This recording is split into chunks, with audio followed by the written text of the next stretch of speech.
Good morning, everybody. This is Steve Sabludowsky, publisher of Bayoubuzz.com. And today we have Jim Brown, a former Louisiana statewide official, a national talk show host, radio talk show host. And as always, we're going to be talking about both the United States presidential race and also for those who will be looking at the Louisiana content, we'll be talking about the Louisiana U.S. Senate race. Good morning, Jim, and how are you doing today? Doing fine, Steve. I like this cool weather to kind of lighten up the political rhetoric on the national level and the state level. We'll talk about if you're watching from Louisiana. So I got my sweater on today, but it's a reprise from the unbelievable rhetoric in the presidential election. And as I say, if you're following Louisiana Senate race, it's really heated up here in the last couple of weeks, gotten interesting. So we've got some people are glad it's over. Look, I think there's a cleansing flow that's going on in this country. And if you go back over our history, we survived this and worse, and the country's going to survive with all this nasty rhetoric. It's not healthy. You got to be an X-rated situation when the debates come on. You got to turn the TV off from your kids. But I think that we're cleansing and trying to find a balance in America today. Things have gone helter-skelter after Iraq, and the country needs to have a real therapeutic cleansing, if you will. I think Louisiana needs to do the same thing, quite frankly, but particularly on the national level. So I'm not upset about all the rhetoric. People say, oh, I want to get this thing over. It stinks. No, let's clear it all out and get it all behind us and hopefully get a better direction in this country. So that's just my thoughts about how nasty things are as we get with about, as I guess today, I think it's 18 days to go until the election. We're getting very, very close. Sure, absolutely. So what we're going to do today in terms of the presidential race is this. We're going to talk about the debate real quickly, and that occurred on Wednesday. This is Friday morning, the final debate. And then I'm going to turn to Twitter and look at some of the more, the top tweets and recent tweets and discuss those. And then we'll get to the U.S. Senate race. Okay. So Jim, why don't you tell us, if you don't mind, give us the short on the debate? Well, I hadn't seen the numbers in terms of how many people watched the debate. I'm sure it was of huge interest, being the last presidential debate. But Steve, I think number one, Trump did a little better, probably best of his three debates. The problem he has is that Hillary Clinton kind of held her own. So it was a washout. I don't think actually that debate changed any minds, particularly with all of the underlying currents that have taken place over the last couple of weeks with the Trump problems, with the various allegations from women, how he's handled that. But then Clinton had her email problems, and Clinton is probably tickled to death over that bus that drove through and started all that hiatus and all that acrimony involving the women, because from the email point of view, there's a lot of fodder there for the press, and I think it kind of washed itself out. So if Trump would have gotten all those emails and he didn't have to defend himself so much, then I think he could have done a lot more on Clinton. And so the whole washout of it, from the debate to what happened a week or two before, is pretty much a standstill situation. Not much changed. And out of the debate, it looks like, there's a certain number of people you find in politics that really tune in the last couple of weeks and kind of, hey, I want to see which way the wind is blowing because that's the direction I'm going. I think that all helps Clinton. Clinton right now is on a good flow, and I just don't see how you're going to change that in terms of the key states that are in play right now. So what could have been devastating to both candidates from both the debate, the emails, and the womanizing kind of washed the whole thing out, Steve, and I don't think it's changed the flow. The direction right now is for Clinton, and I've watched these things over the years. Sometimes things can change, but Sure. with 15 days to go, it's going to be very difficult. Thank you. My take, if you don't mind, is this, that I think that, again, I haven't looked at the numbers, so we'll try to do that in a few minutes. but I think that Trump really had to change the course. He really had to change the flow. And I think he messed up royally. I really do. I've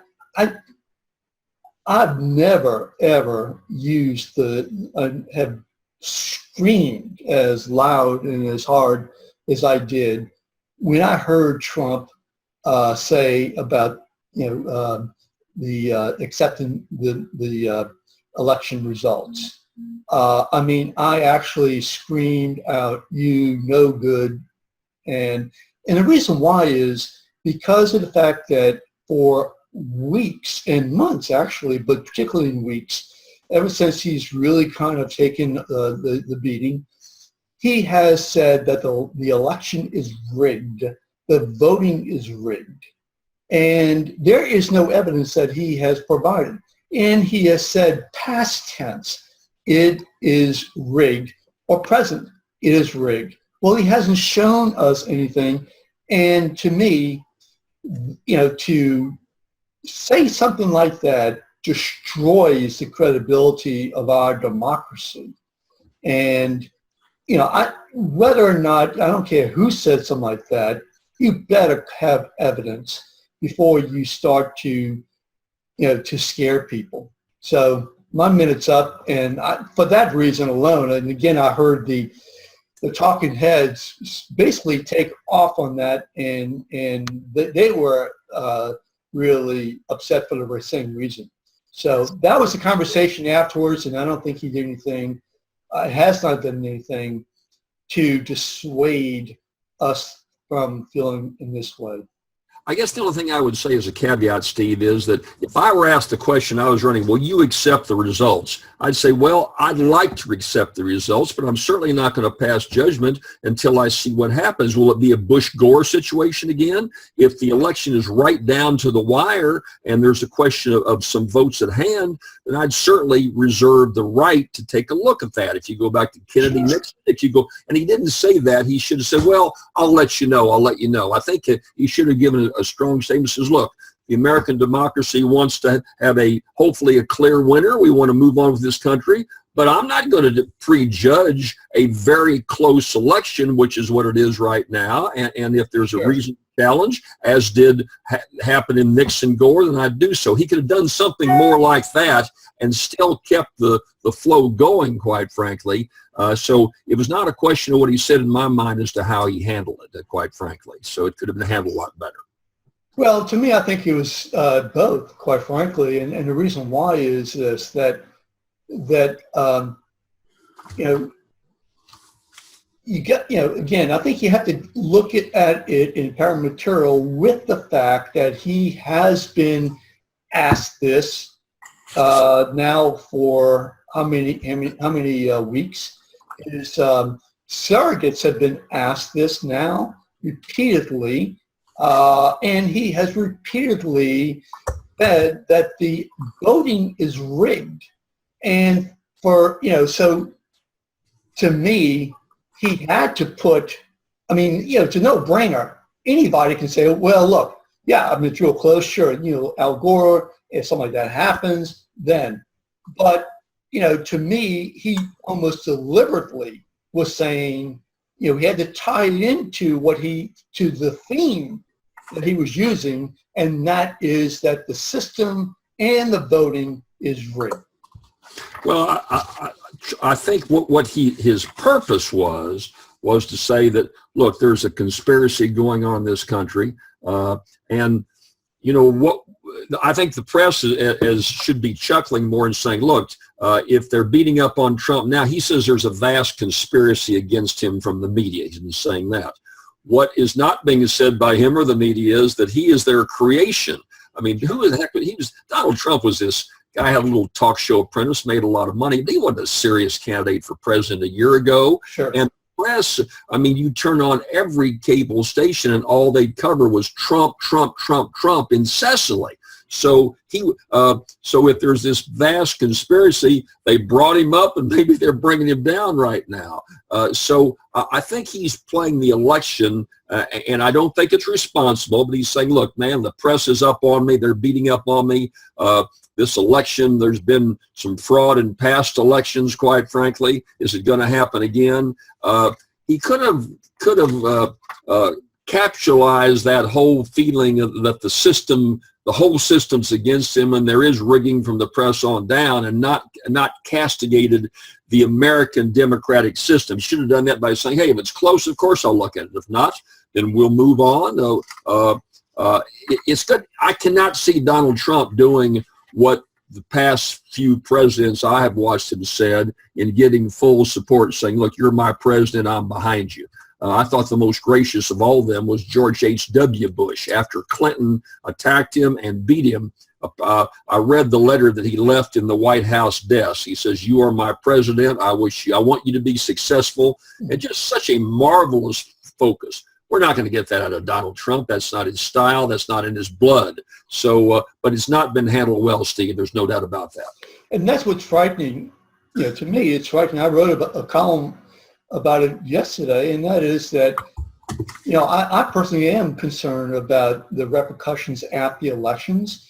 I think that he has revved up the conspiracy theory. Some people think, and I mean, he used the same cabal as, the Jews are controlling the media and controlling Clinton, and that type of red meat.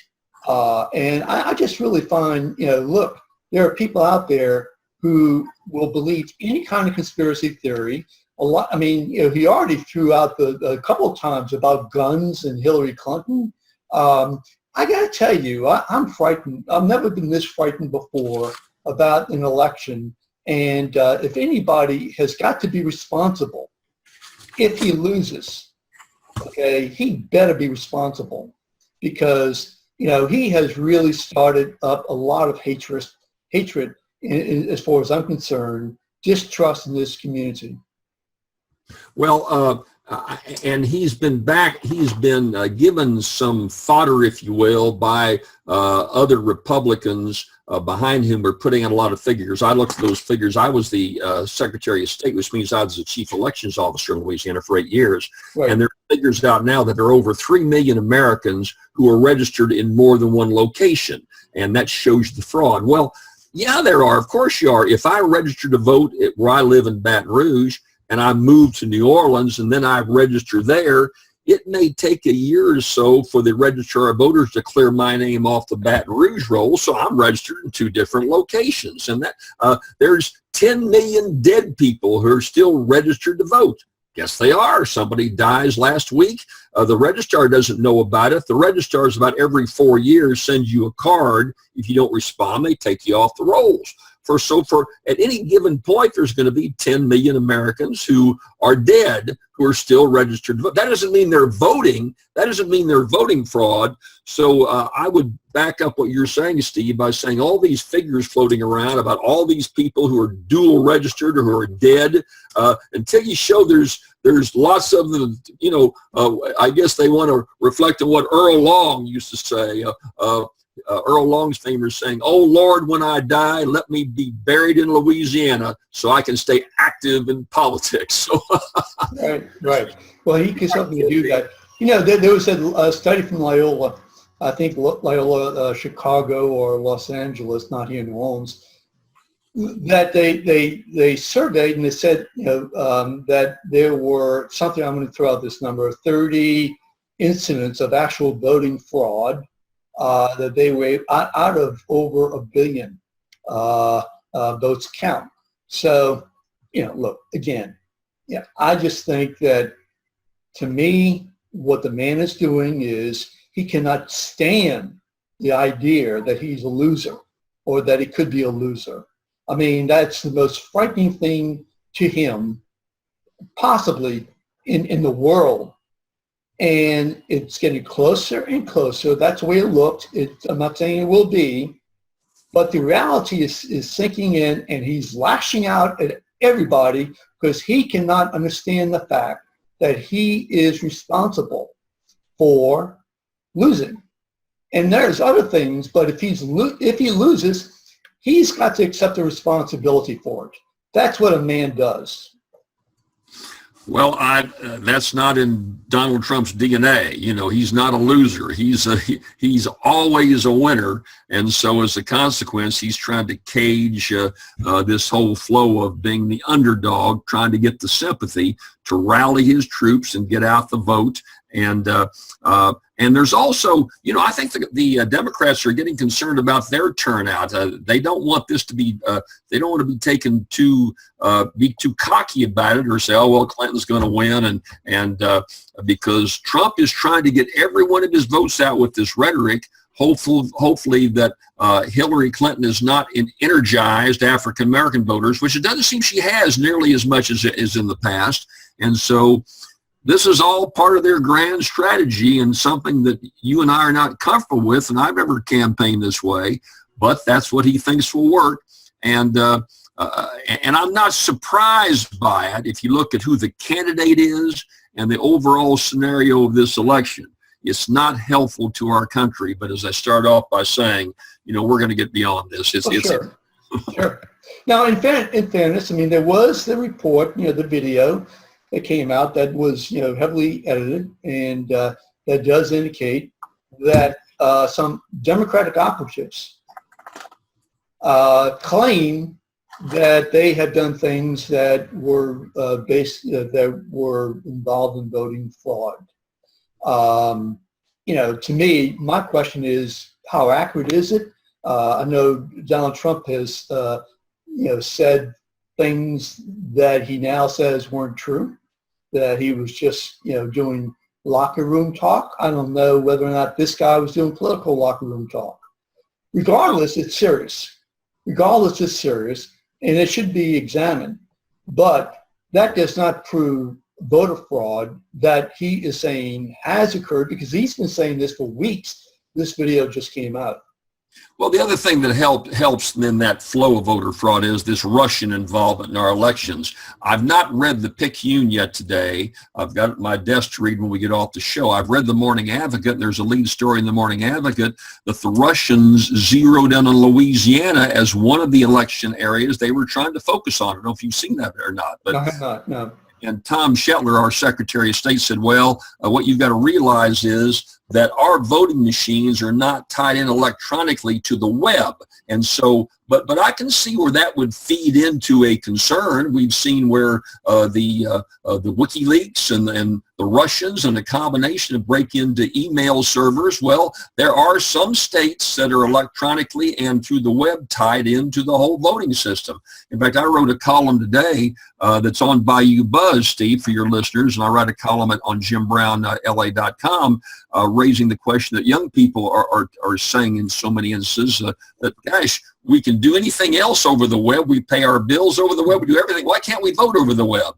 Well, one of the reasons is exactly what we're talking about right now. If the Russians can hack in and have an effect on what we do, well, then maybe there is that kind of danger. I'd be a little concerned. So all that plays into this strategy that the press is beating up on Trump, and that this election is cooked, it's rigged, and there's just enough out there, as you mentioned, the Democratic video, the Russians, the WikiLeaks, where the average person says, well, you know, I don't know about this. Is my vote really secure? I can see where you could plant a seed of doubt, and it would build up some concern, and that's what obviously I think the Trump folks are counting on. Well, you know, being rigged and being hacked, I think, are obviously two different issues. And, you know, I mean, my question is, how did Roger Stone know that these WikiLeaks were coming out? He says he had a back contact, you know, so, I mean, that came out of his own mouth. This is Roger Stone, the Trump operative, who's a big Trump guy. I get emails, crazy emails from him every day. You know, oh, really? I have not. So, but I mean, you know, look, how does he know? I mean, and then Trump, I got to tell you, I mean, I read an article about contacts that Trump does have with Russian businessmen, quote, oligarchs. There's all kind of issues as to whether or not he really does know Putin or through back channels or whatever. And then of course you got the hacking, and then he goes way out of his way to not pin it on the Russians like he did in the debate. Well, I think out of all that, though, I think that there are some fairly bright Trump operatives that are saying, look, we want as much confusion as possible. We're dealing with undecided voters. If somebody's undecided right now, the rhetoric has been so hard. If you're a Trump supporter, you are a diehard Trump supporter. If you're a Clinton, it's the same way. That there's no middle ground with those who've made up their mind, but there is, as always in the case, there's 8 or 10%, whatever it happens to be, of undecided voters who, from the Trump point of view, from their point of view, the more you cloud this thing, the more you talk about the Russians and hacking and voter fraud and media conspiracy, out of all that, they're hoping folks will hold their nose and say, well, I just want some new face there. I don't like Trump. I don't like Clinton, but I got to vote for somebody. So I'm gonna pull the lever for Trump. Or I'm not going to vote at all, and Trump feels like that may downplay the Clinton vote, and that helps him. So I think there's a theory that the more confusion there is, the better, and there's certainly a lot of confusion out there right now to that new voter who's not really been tuned in. Real quick to you, Steve, I was in New Orleans. I went to a reception for a retiring justice on the Louisiana Supreme Court on Tuesday evening, on Wednesday evening, when the debate was to take place. And the reception went very, very long. So luckily I taped the debate and I watched it later on. But as I came out of the debate, now this is so important and so much interest. Bourbon Street was alive, and the French Quarter was full of tourists, and there was all kinds of stuff going on. I had all these lawyers from all over the state and all these judges. They weren't watching the debate. They were there at the reception. Well, all these people you see, amongst a lot of that bunch, not the lawyers so much, but all those folks down in the French Quarter, they're not watching the debate. They don't care that much, but they're going to maybe go vote. And the confusion from the Trump point of view may lead them to think that those folks will vote for Trump. That's the point I'm trying to make. Sure, absolutely. You and I right now are looking at Twitter. And what I've done here is just let you know is I have typed in the keywords Trump Twitter, Trump Clinton, sorry. And so these are the major stories, either the most popular stories on Twitter, based upon, say, the people that I follow, or stories that that are out there based upon who they follow. So here, this is, and again, so I don't have any control at all.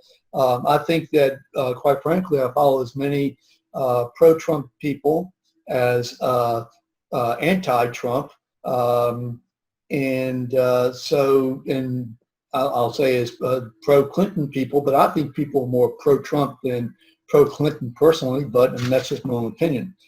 Okay, so here's one from today. Well, actually, it's much more than Trump versus Clinton. It's old America versus new America. Now, we haven't read this story. None of these we have read, I don't think, but it just says, in contrast to the 26th presidential election, as evident Thursday, as it has ever been, Trump spoke to a largely white audience in Ohio. Okay, election is much more than Trump versus Clinton. It's old America versus new America. I think you can probably, construe what they're talking about here. I'll be glad to open it up, but yeah, go ahead. Steve, and I think that that's pretty much what we're saying, that there is a lot of those undecided voters. And I go back to Wednesday when I was in New Orleans. I had to go by and pick up some a little food to bring home for a birthday surprise for a friend from Emerald's, a very fine restaurant. It was jam-packed. There was nobody watching the debate there. It was jam-packed. Now, I'm not saying those folks aren't interested, but I'm saying there's a number of people who are going to say, well, I've heard, Hillary Clinton almost screeching and all these things about the emails. And I know Trump's kind of a cad, but darn it, I want a new focus, a new approach. I want to get rid of those folks in Washington, get them out of there. And that headline we're looking at right now plays into exactly what the Trump people are hoping that will sway a number of undecided voters who've not been tuned in that much. And that is exactly the focus they're trying to take. That's going to make a difference to sway a lot of those undecideds for Donald Trump. Okay. I actually have a different take on it. Okay. So I guess what we're going to have to do is open up the article, but it's interesting that it's like a Rorschach. My take is this, that what they're saying is old America versus new America, and they specifically are referring to the fact that Donald Trump spoke to a largely white audience in Ohio. That is the key. Okay, the Republican Party is falling apart because it didn't do what they were told by what they professed that they had to do, and that is to reach out. They had other candidates who could do it, like John Kasich. They decided, and I say it was the Tea Party people primarily, decided that Donald Trump resonated. And so he became the white candidate, old versus new. The new is the rainbow coalition, so to speak. The gays, the blacks, the whites, the middle class, the educated, the Mexican Americans, the African Americans, the Hispanics. Now, the Muslims. That's the coalition. Okay, that's the new America. That's my take. I'm going to open it up real quick, and we'll just see what they have to say.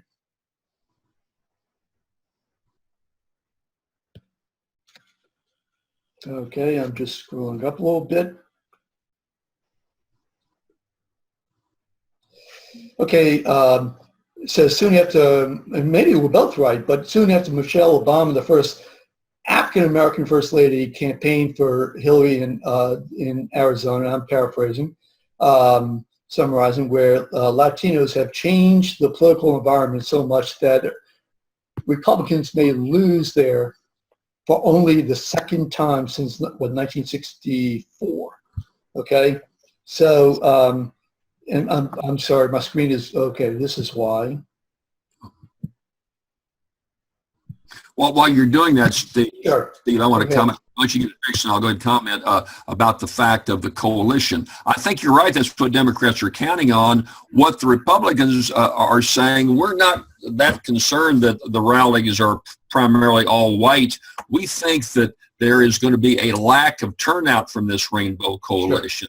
Sure. We've had the first black president who for 8 years ran this country, and that to many, particularly a number of African Americans, say, look, life hasn't improved, and if anything, has gotten worse. And so that's not going to be a Donald Trump vote, but it may be a vote, well, who cares? It's not going to make any difference. Nothing happened under Barack Obama, and therefore, it may diminish the turnout. That's what's going to be fascinating. What kind of turnout is from the rainbow you talked about, from African Americans, from Hispanics?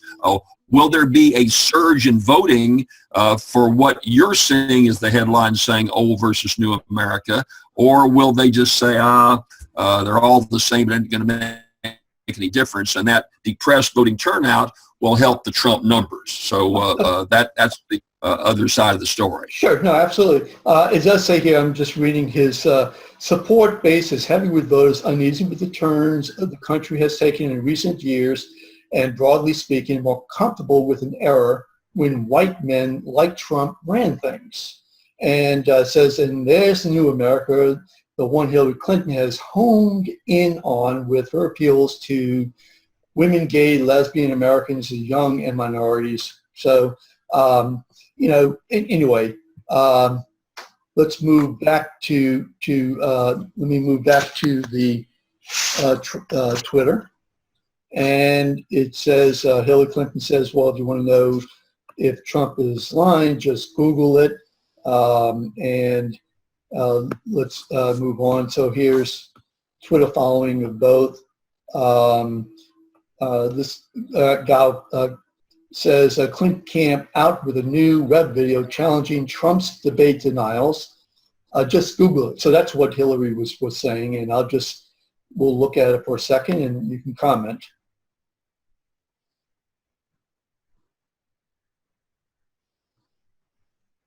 Talking about the nuclear weapons is just another lie. I'm just quoting you. There's no quote. Okay? Trump nukes.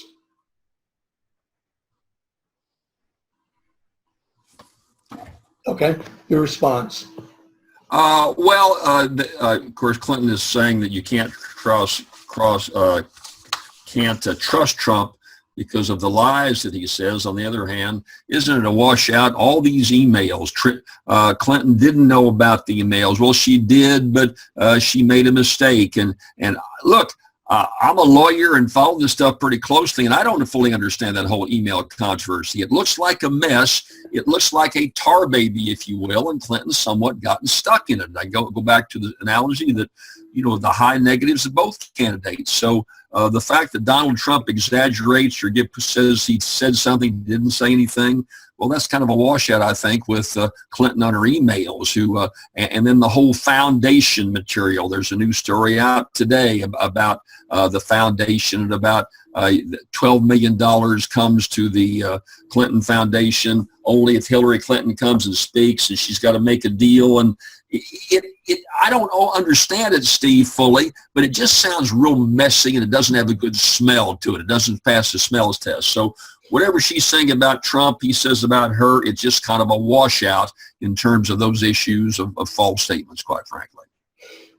It could be. The difference is, let me just throw something out to you. The difference is that you know, basically what Trump has been doing with Rubio and Ted Cruz and Jeb Bush and everybody was call them liars, and you know, liar Ted, etc., a lying Ted, and so he has coined that, and now, you know, it's really come back into his face. So, you know, I don't think Clinton has been calling him a liar as openly as Trump has done to everybody. So I think that's really, but I certainly agree with you.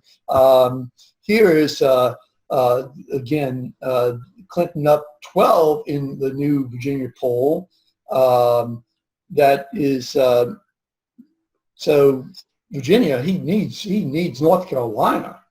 You know, I mean, the polls just, 12, that's a lot.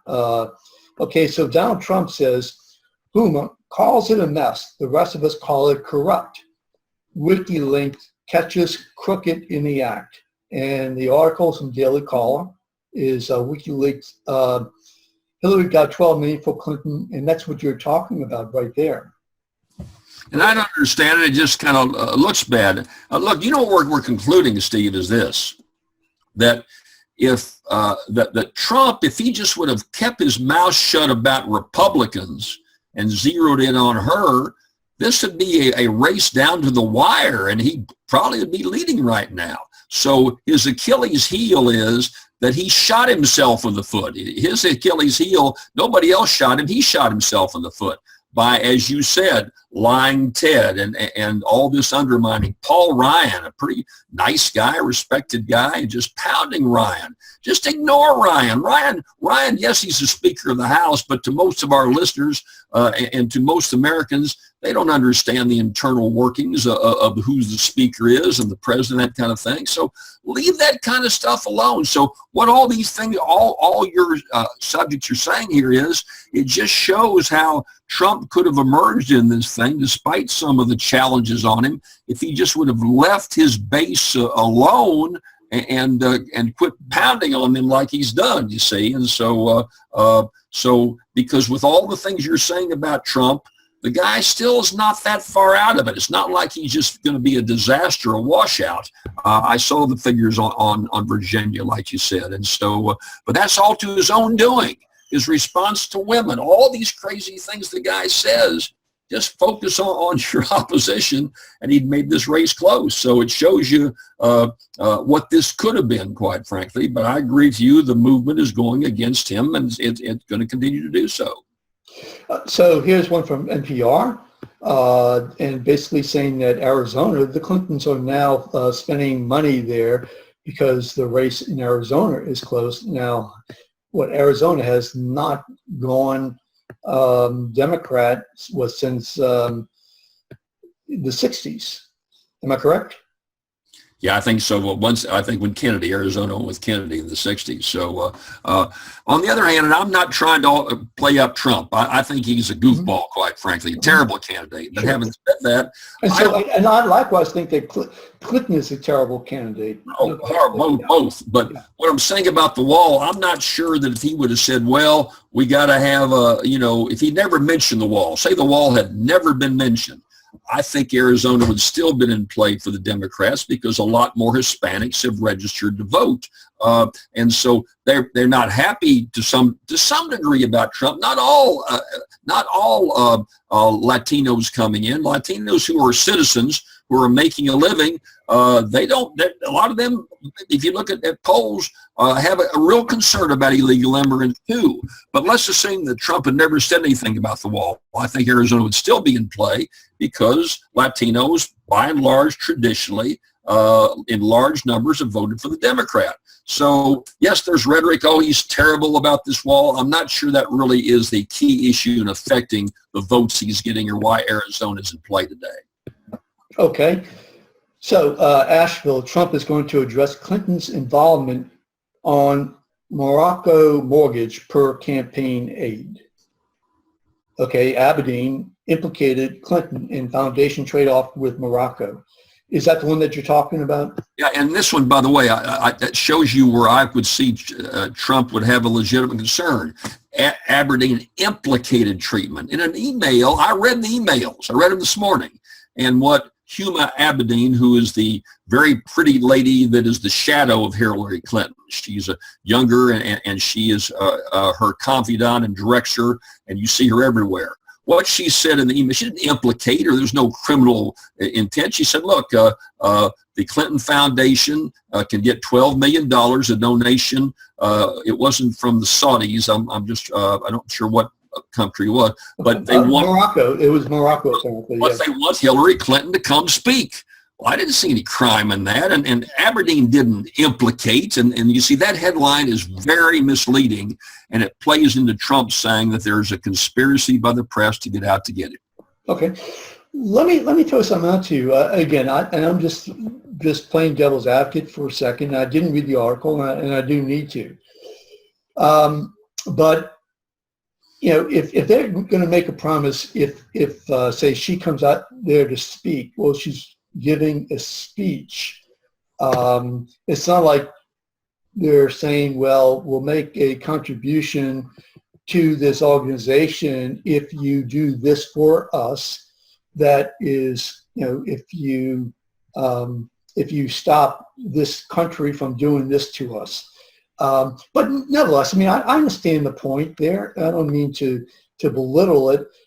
There is one other issue here that I think needs to be pointed out every time an issue comes up with the foundation, and that is that their personal income taxes are documented. And so, 90% of the money, or close to it, is going to actually, just like Red Cross, going to, serve the people it's supposed to serve. And, it's, they get, how much do they get paid? Do they get paid a commission for the money they bring in? Because it's all documented. Unlike the Trump campaign, where he's taking in money from all different people, and he's doing things like buying a picture of himself, a 6-foot picture. He's doing it to pay off his own legal fees.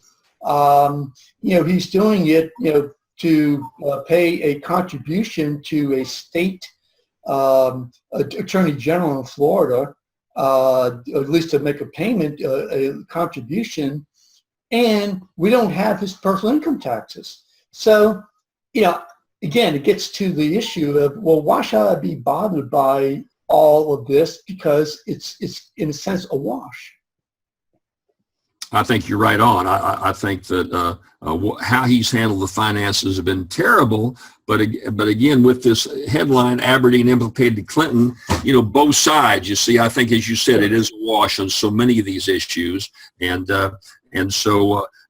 quite frankly, now it looks like Clinton's gotten some momentum out of all these allegations involving women and Trump's harassing. That video did Trump a lot of damage. Without that, I think the race would be a little close.